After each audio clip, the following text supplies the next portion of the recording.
Salam guys, maa ngi leen di nuyu di leen ziar maa Moussa la from by Mora Studio. Tey nag dañu ñëwoon ngir def benn style retouche photo portrait.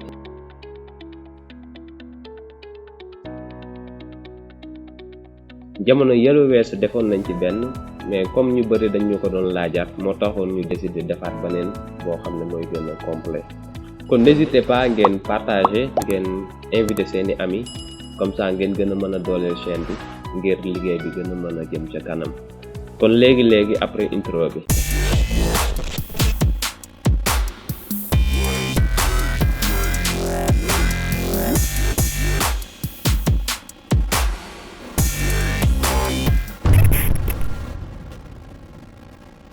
Bon tey photo bii lañu jël moom la ñuy retoucher xam naa comme niñ ko defee woon la fois passée photo yi moom toujours ay étapes lañ koy def.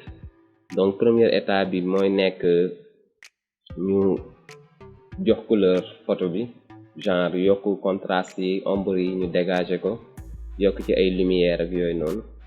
Bu fekkee photo bi amul saturation aussi ñu saturer ko tuuti pour nit ki am peau normal. Parce que parfois comme man samay photo damay shooter en RAW xam naa peut-être dinañ jël benn jour ñu def benn tuto boo xam ne dañuy expliquer RAW ak JPEG. Mais RAW bi mooy nekk format bi nga xam ne moo lay jox plus de latitude maanaam comme tey boo photo woon benn photo boo xam ne dafa sous exposé maanaam dafa lëndëm trop nga bëgg ko exposé waat ba mu normal bu fekkee RAW nga ko def mën nga am 1000 chance pour mu nga retrouver waat photo retouché bi pour mu normal. Mais bu fekkee JPEG la doo am latitude boobu parce que JPEG format fini la quoi. Donc li ñuy def mooy dem filtre caméra RAW. Bon bi mooy Photoshop CC 2022 bi moom laay utiliser actuellement. Donc buñ duggee filtre caméra RAW li ñuy njëkk a def toujours mooy xool histogramme bi toujours fii lay nekk. Donc photo bi à la base mën nañu wax ne c'est bien exposé quoi parce que histogramme bi plus ngay dem côté bële à droite plus muy gën a surexposé plus ngay dem sa côté gauche muy gën a sous-exposé. Donc da ngay fexee nekk juste milieu rek. Mën nga xool ak sa bët mais nga xool ak histogramme bi mooy gën comme bi peut-être mën naa ko yokk nii tuuti plus 25 yooyu. Léegi côté retouche nag question de feeling la quoi man comme yenn parties yi nga xam ne day éclairer de trop dama koy bëgg a éliminer comme ton clair yi boo xoolee côté bii nii mu koy bëgg wàññi ton foncé bi ma tijji ko carrément pour côté bii nii ma mën a am partie yi ma perdre parce que boo xoolee fii dama ko perdre donc mën naa def ni pour gën ko éclairer. Blanc bi aussi ma wàññi ko tuuti parce que lii yëpp après dama siy ñëwaat quoi. Donc bi benn retouche de manière ramassée la rek moom laay def. Clarté bi ma yokk ko tuuti. Correction de voile bi mën naa ko bàyyi noonu parce que bii comme genre contraste lay def rek boo xoolee bu ñu yégee ci kaw boo xoolee li contraste di def daanaka loolu lay def donc dama koy bàyyi noonu. Bon lii laa fi def fii xanaa après mu gën a éclairer par exemple comme bu fekkee bëñ yi mën naa ko gën a éclairer mu utiliser brush bi. Mën naa utiliser brush bi bon pour éclairer moom bëñ yi pratiquement damay wàññi saturation bi après exposition bi ma yokk ko tuuti nga xam ne tey booy éclairer dina mën a di quoi dina mën a weex. Exposition mën naa ko wàññi. Léegi bu ma demoon ci bët yi aussi je sais pas dafa gëm kon ça va kon si ma def ok mu tijji photo bi. Donc daanaka boo xoolee daanaka photo original bi lii la donc lii laa fi jot a def quoi comme retouche. Ok donc léegi li may def deuxième étape bi mooy ma dindi lépp luy imperfection yi quoi. Donc outil yi utiliser pour dindi ko. Donc mën naa créer fii beneen calque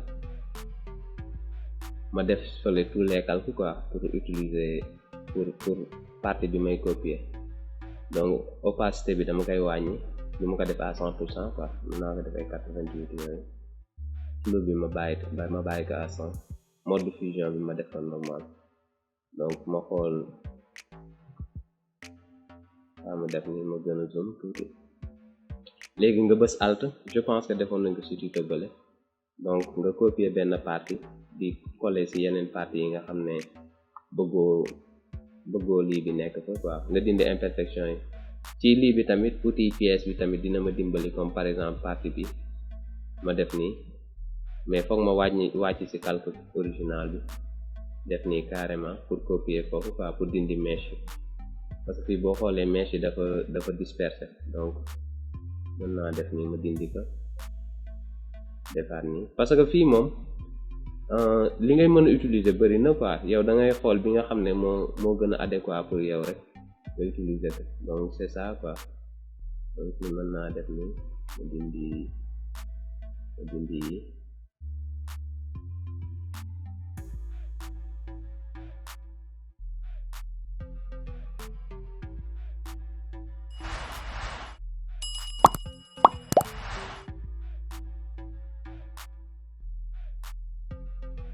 bon fii nag toujours foog ngay zoom image bi di ci défiler pour xool imperfection yëpp nga dindi leen, parce que boo ko deful noonu rek yenn yi mën na la rëcc quoi. te comme par exemple bu fekkoon retouche bi da nga utiliser à d'autres fins commerciales, da ciy baax image bi ngay retoucher mu perfect mu set carrément rafet, ba nga xam ne yow li mu laaj yëpp da nga ko koy jox.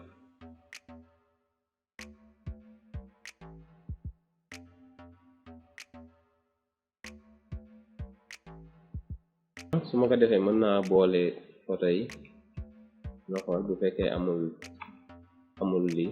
léegi deuxième étape bi mooy ma liisal peau bi je pense que defoon nañ ci tuto, kon ku ko bëgg a xool mën nga cliquer ci kaw fii nii ci lien bi nga dem xoolaat tuto bi, mais comme defoon nañ ko moo tax dama créer ay action script. je sais pas ba xam si vous connaissez, bu fekkee xamoo leen ko mën nañ ci def tuto. donc comme tuto bi li ma defoon fële rek laay ñëw def directement, mais comme dama créer script duñ ko damay ñëw rek cliquer directement def ko quoi. donc fii moom comme li may def nii, comme defoon nañ ci tuto moo tax du ma si yàgg quoi.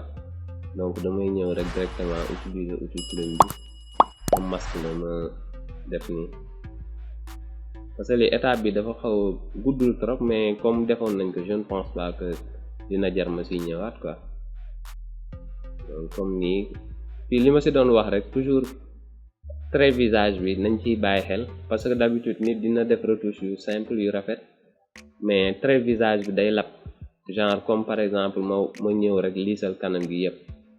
sama kanam gi su ma ñëwee rek yëpp liisal ko moom pour man du rafet quoi.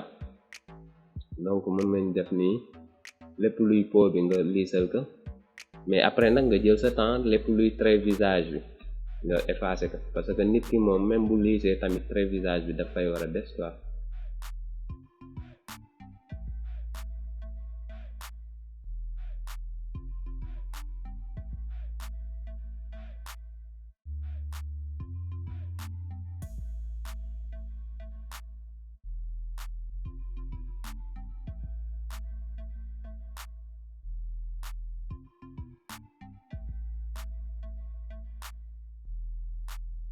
donc c'est ça. léegi bu ñu defee nii, man nag sama choix la quoi, comme yeneen photographe par exemple mën nañ ko def à 100%, mais nii man bëgguma peau bu plastique. samay retouche pour ñi suivre sama Instagram mën ngeen ko suivre by the way sax fii nii by Mora Studio.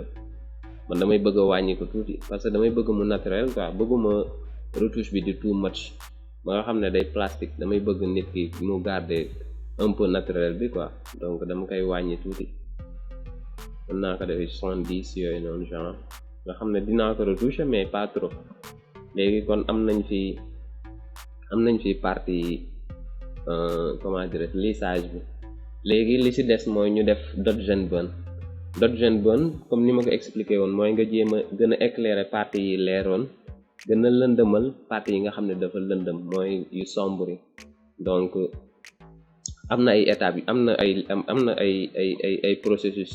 par exemple mën naa fusionner calque yëpp, mooy ma boole yëpp ci benn.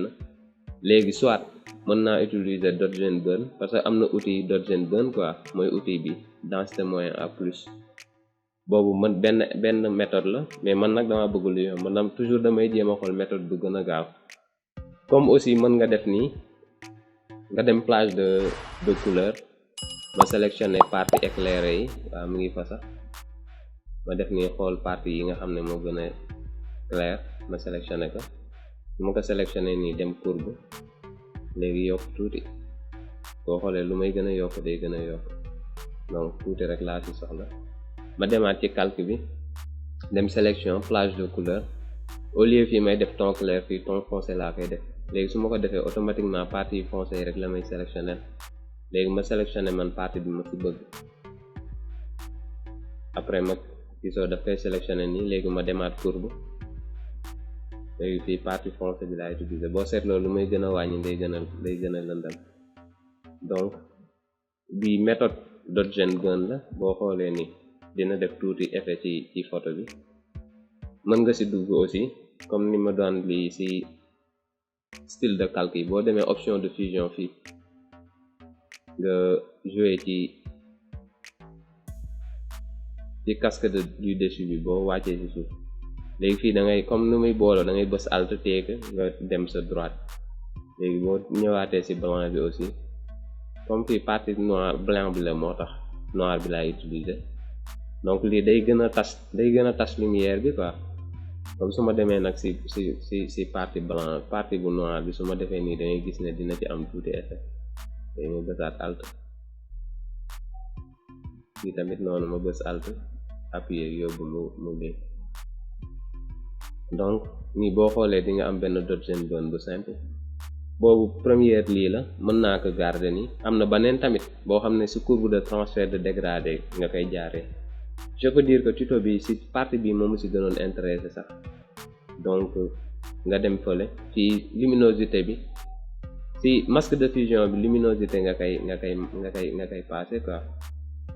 boo ko defee luminosité, automatiquement couleur yi day génn. mais c'est pas du loolu moo ñu tax a jóg. kon da ngay dem fii. léegi fii nag tout est mathématique quoi. donc comme boo cliquer fii ci couleur yi da ngay gis fii TSL, mais ñun partie bi moo ñu intéressé, mooy luminosité bi. saturation bi intéressé wuñu. donc ci L bi fii ngay ñëw, comme fii nii 50% la, ci 50% ngay def. léegi nga cliquer waat. yu bari laa bëgg a créer quoi, donc fii 15 ma defaat fii 15 ci partie luminosité bi. fii ma def ko 33, côté bi tamit ma defaat ko 30. ma dem ci éclairage bi fi gën a leer 75, foofu ma def fii 75. mën naa créer yeneen yu ndaw, fii ma def ko 60 par exemple. defaat fii 60. fii ma def ko 90, luminosité bi ma def ko 90. donc léegi affaire bi fii lay jouer quoi. da ngay xool fii su ma demee à droite gën a wàññi position bi, ay xaaral ma créer waat ko. comme su ma demee di yokk position bi fii da ngay gis fii day gën a lëndëm. xaaral ma ay fii tamit nu may gën a continuer photo bi day gën a lëndëm aussi. donc comme nii genre 3D ngay créer quoi, image bi ngay jox volume carrément. donc par rapport ak photo yi, ku ci nekk photo bi nga yor da ngay xool li nga xam ne moo lay gën a doy nga defee ko noonu. da ngay yokk di wàññi rek ba am résultat bi nga bëgg.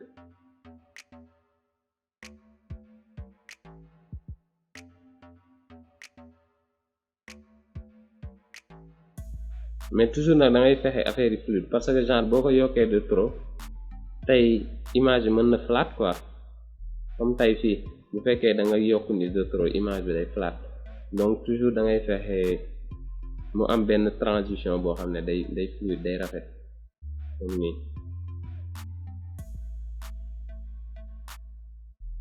donc je pense que nii baax na. donc su ma defaatee nii ma dézoomer image bi, ngay gis ne lii lañ am.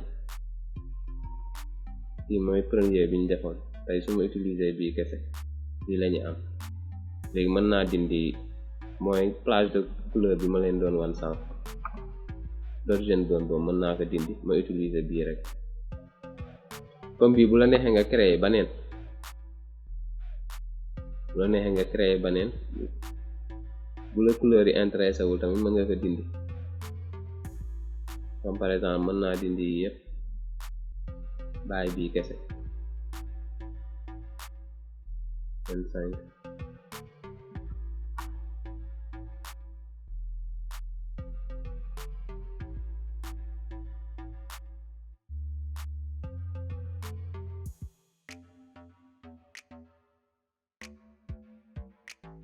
donc c'est ça quoi.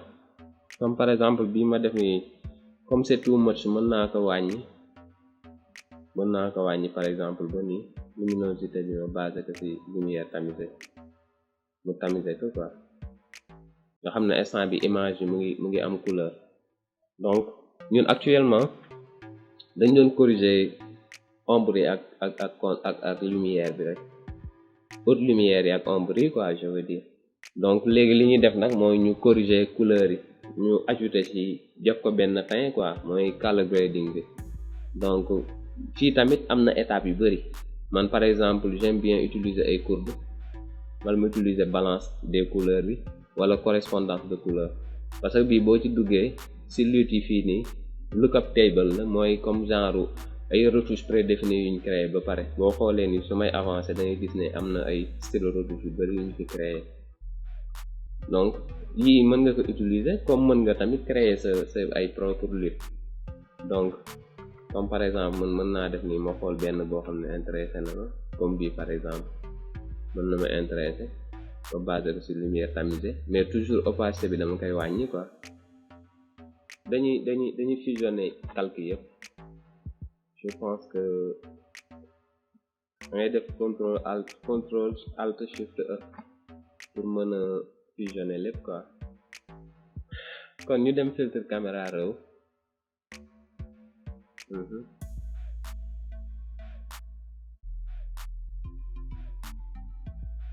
ok ma xool contraste bi ma koy yokk tuuti, couleur yi ma joué ci balance bi, choix de couleur bi vibrance yi ma yokk ko tuuti, ay saturation bi. dem ci color grading bi,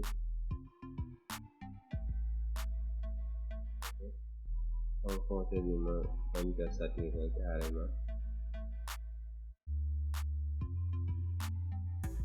lu simple rek laa ci doon ajouter quoi, daanaka amul changement bu bëri. léegi ma dem ci balance des ballons yi, dem ci conforté yi.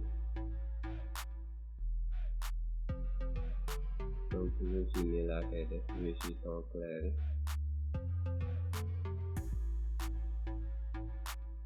son moyen bi boobu du moins après ton clair yi ma joué ci.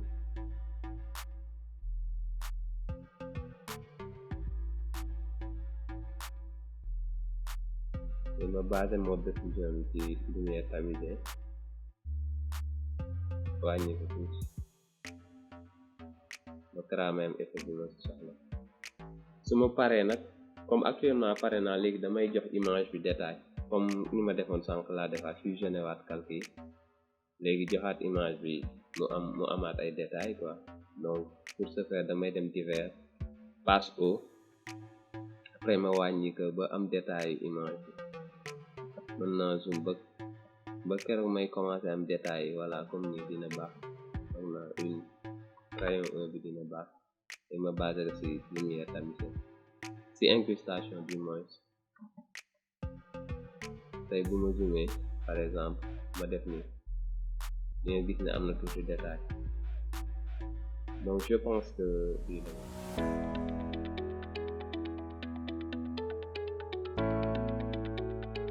donc n'hésitez pas ngeen partager vidéo bi ak seeni am di jàmm ak képp koo leen yaakaar ne vidéo bi na ko intéressé. ngeen commenter aussi, comme ça interaction mën a am. si aussi bu fekkee am ngeen yeneen idée retouche wala thème yoo xam ne bëgg ngeen ñu développer ko ci chaîne bi, n'hésitez pas, comme ça luñ ci mën rek dinañ ko partager ak yéen.